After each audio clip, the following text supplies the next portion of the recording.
үй жағдайында екі түрлі шербет жасайық. Ол үшін табаға орташа отта бір банка сгущенканы құямыз. Сгущенка барынша қою болғаны дұрыс болады. Сосын үзбей араластырып тұрыңыз, түбі жабысып қалмасын. Одан кейін бір плитка ақ шоколадты салып араластырамыз. Шоколад толығымен еріген кезде оған өзіңізге ұнайтын әртүрлі жаңғақтар, өрік, мейіз қоссаңыз болады.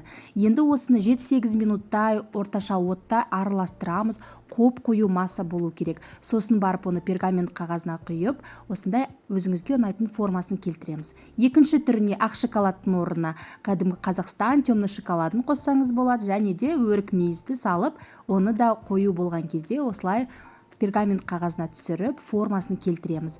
Енді осыны біз бірнеше сағат қатыруымыз керек. Оны досточканың үстіне немесе осындай арнайы контейнеріңіз болса, ішіне салып, бірнеше сағатқа холодильникке немесе морозильникке салып, толығымен қатырамыз.